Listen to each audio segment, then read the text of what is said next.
दुसऱ्या कोणाला मतदान केलं तर आपण जात्यात भरडल्या जाऊ याचं भान ठेवा. आपल्याला नरेंद्र मोदी यांना पुन्हा पंतप्रधान करायचे म्हणून येत्या 20 मे रोजी धनुष्यबाण चिन्हाचं बटन दाबून नरेश मस्के यांना निवडून आणायचं आहे, असा निर्धार ऐरोलीतील राजीव गांधी उद्यानातील ज्येष्ठ नागरिकांनी आज व्यक्त केला आहे. ठाणे लोकसभा महायुतीचे शिवसेनेचे उमेदवार नरेश मस्के यांच्या निवडणूक प्रचारार्थ ऐरोली येथे आज सकाळी प्रभात फेरी काढण्यात आली. यावेळी सेवानिवृत्त पोलीस अधिकारी, ज्येष्ठ नागरिक, मानवता ग्रुपचे सभासद, पतंजली योग केंद्राचे सदस्य, ऐरोली हास्य क्लबचे सदस्य, शिवसेना, भाजप, राष्ट्रवादी काँग्रेस, मनसे, रिपाई आणि मित्रपक्षांचे नेते, पदाधिकारी आणि कार्यकर्ते मोठ्या संख्येने उपस्थित होते. शिवसेना नवी मुंबई जिल्हाप्रमुख विजय चौगुले यांनी नरेश मस्के यांचं यावेळी स्वागत केलं. यावेळी जय जय श्रीराम आणि मस्के साहेबांचा विजय असो असा जयघोषही करण्यात आला. यावेळी एका ज्येष्ठ नागरिकाने नरेश मस्के यांचं मतदान करण्याचं आवाहन करत पुढील वाटचालीस त्यांना शुभेच्छा दिल्या. तसेच ठाण्याचे महापौर असताना नरेश मस्के यांनी यशस्वी कारकीर्द गाजवल्याचा उल्लेखही यावेळी करण्यात आला. पतंजली योग केंद्राच्या एका सदस्यानं नरेश मस्के यांना मत म्हणजे देशासाठी पंतप्रधान नरेंद्र मोदी यांना मत असल्याचंही सांगितलं. या नव्या मुंबई बेलापूरमध्ये यांनी ठिकठिकाणी उत्स्फूर्तपणे त्यांना स्वागत केलं नरेश मस्के यांचं आणि अतिशय प्रचंड असा उत्साह आणि जोश या ठिकाणी आणि खऱ्या अर्थाने ठाणे लोकसभा हा महायुतीचा बालेकिल्ला आहे. त्यामुळे इथं प्रचंड मोठ्या संख्येने मोठ्या प्रमाणावर या नव्या मुंबईतून देखील महायुतीचे उमेदवार नरेश मस्के यांना प्रचंड मताधिक्य मिळेल, लीड मिळेल. कारण शासनाच्या वतीने या नव्या मुंबईत देखील अनेक विकासाचे कामं, अनेक आपल्या जे गरजेपोटी बांधलेली घरं, FSI अशा अनेक आपण ज्या योजना आहेत नव्या मुंबईसाठी देखील शासनाच्या माध्यमातून केल्या आणि एकंदरीत ठाणे लोकसभा हा महायुतीचा बालेकिल्ला आहे. 2 वर्षामध्ये केलेलं महायुतीचं काम आणि 10 वर्षात केलेलं मोदी साहेबांनी काम याचं नक्की या निवडणुकीमध्ये पोचपावती या ठाणे लोकसभा मतदारसंघातले मतदार देतील. नरेश मस्के प्रचंड मताधिक्याने विजयी करतील असा विश्वास मी या ठिकाणी व्यक्त करतो. ठीक आहे. सर्व नागरिकांना आवाहन करण्यात येत आहे की सध्या डासांमार्फत पसरणाऱ्या डेंग्यू या आजाराचा प्रसार रोखण्यासाठी प्रत्येकाने पुढील प्रमाणे कार्यवाही करावी. डेंग्यू आजार एडिस इजिप्ती हा डास चावल्याने होतो. या डासांची पैदास साचलेल्या किंवा साचवलेल्या स्वच्छ पाण्यामध्ये होते. 8 दिवसांपेक्षा जास्त दिवस पाणी उघडे व साचून राहिल्यास त्यात डास अंडी घालतात. अंड्यांच्या अळ्या तयार होऊन पुढे डास तयार होतात.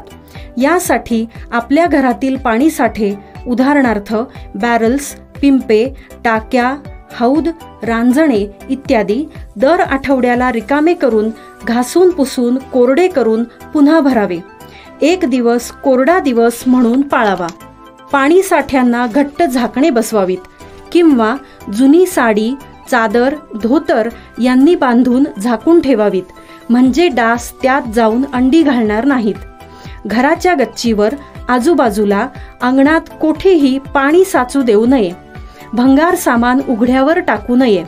उदाहरणार्थ टायर्स, प्लास्टिक सामान, कुंड्या, टाकाऊ वस्तू इत्यादी. अशा सामानात पावसाचे पाणी साठून त्यात डेंग्यूच्या डासांची पैदास होते. घरातील कूलर्स, फ्रीजच्या पाठीमागील ट्रे हे देखील वेळोवेळी कोरडे करावेत. लक्षात ठेवा, नुसत्या फवारणीने डास घनता कमी होत नाही, तर त्यासाठी डास पैदास ठिकाणे नष्ट करणे ही आपल्या सर्वांची जबाबदारी आहे. कोणताही ताप अंगावर न काढता जवळच्या शासकीय रुग्णालयात मोफत औषधोपचार घ्या. अशा प्रकारे नागरिकांनी सहकार्य केल्यास डेंग्यूचा प्रसार रोखणे सहज शक्य आहे.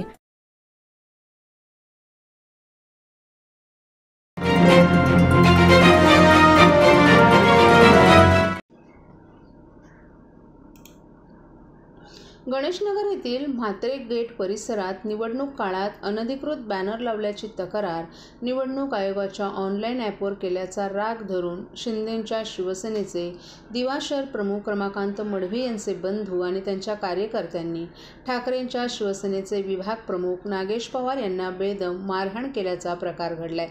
याबाबत नागेश पवार यांनी पोलिसात ऑनलाईन तक्रार दाखल केली आहे।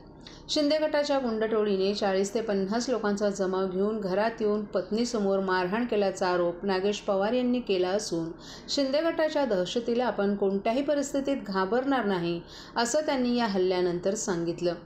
निवडणूक काळात अनधिकृत बॅनरबाबत निवडणूक आयोगाच्या गाईडलाईन स्पष्ट आहेत। निवडणुका फ्री अँड फेअर व्हाव्यात यासाठी निवडणूक आयोगानं काही सुविधा उपलब्ध करून दिल्यात।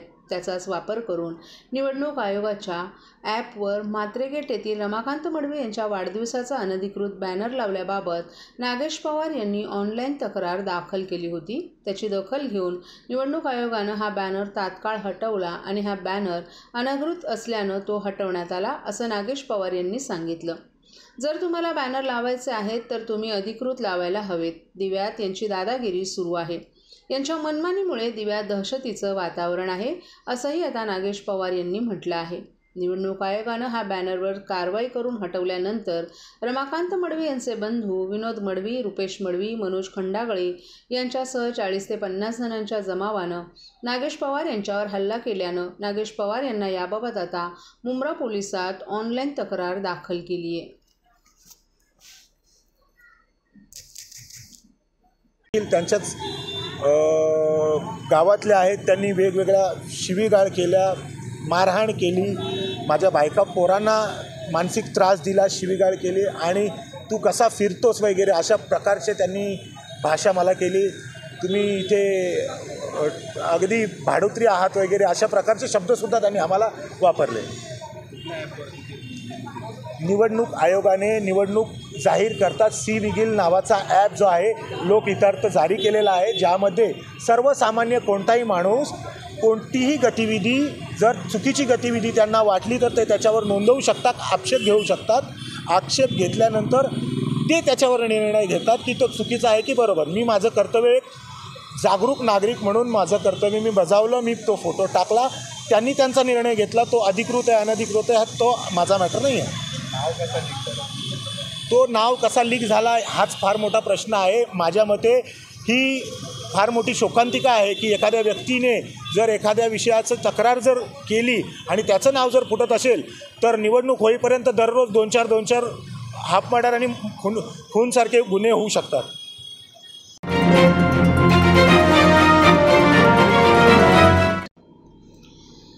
महाराष्ट्र नवनिर्माण सेना हा पक्ष आदेशावर चालणारा पक्ष आहे। राजसाहेब ठाकरे यांचा आदेश आला असून महायुतीचे उमेदवार नरेश मस्के यांच्या पाठीशी मनसे खंबीरपणे उभी असल्याची ग्वाही मनसे ठाणे जिल्हा अध्यक्ष अविनाश जाधव यांनी प्रचारादरम्यान दिली आहे। महायुतीचे उमेदवार नरेश मस्के निवडणूक प्रचारार्थ ठाणे शहरात प्रचार फेरी काढण्यात आली, तेव्हा नरेश मस्के यांनी महाराष्ट्र नवनिर्माण सेनेच्या मुख्य कार्यालयाला देखील भेट दिली। नरेश मस्के यांचे अविनाश जाधव यांनी जंगी स्वागत करत त्यांचा सत्कार केला। यावेळी मनसे नेते अभिजित पानसे, रवींद्र मोरे, संदीप पाचंगे, पुष्कर विचारे, सुशांत सुरेराव, समीक्षा मार्कंडे, शिवसेनेचे हेमंत पवार आणि शिवसेना, भाजप, राष्ट्रवादी काँग्रेस, मनसे, रिपाई तसंच मित्रपक्षांचे नेते, पदाधिकारी आणि कार्यकर्ते मोठ्या संख्येनं उपस्थित होते। राजसाहेब ठाकरे यांचा आदेश आलेला असून ठाणे, कोपरी पाचपाकाडी, ओळा माजुडा, मीरा भाईंदर, ऐरोली आणि बेलापूर या 6 विधानसभा क्षेत्रातील मनसैनिक महायुतीचे उमेदवार नरेश मस्के यांच्या प्रचाराच्या कामाला लागलेत। जसजसा प्रचार पुढे जाईल तसतसा मनसैनिकांचा सहभाग अधिक ताकदीनं होणार आहे। चौक सभा, बैठका घेतल्या जाणार आहेत। नरेश मस्के यांना खासदार केल्याशिवाय मनसैनिक गप्प बसणार नसल्याचंही अविनाश जाधव यांनी सांगितलं।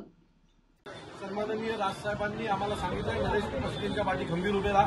त्यामुळे संपूर्ण ठाणे लोकसभेमध्ये आमचे सर्व महाराष्ट्र सैनिक ताकदीने कामाला लागलेले आहेत। इथं सुरुवात आहे, जसजशी पुढे प्रचार जाईल तसतसा महाराष्ट्र नवनिर्माण सेनेच्या आमच्या महाराष्ट्र सैनिकांचा सहभाग तुम्हाला अजून अग्रेसिव्हली दिसेल। आम्ही स्वतः चौकसभा घेणार आहोत, आम्ही स्वतः बैठका घेणार आहोत। नरेश मस्केंना खासदार केल्याशिवाय आम्ही गप्प बसणार नाही।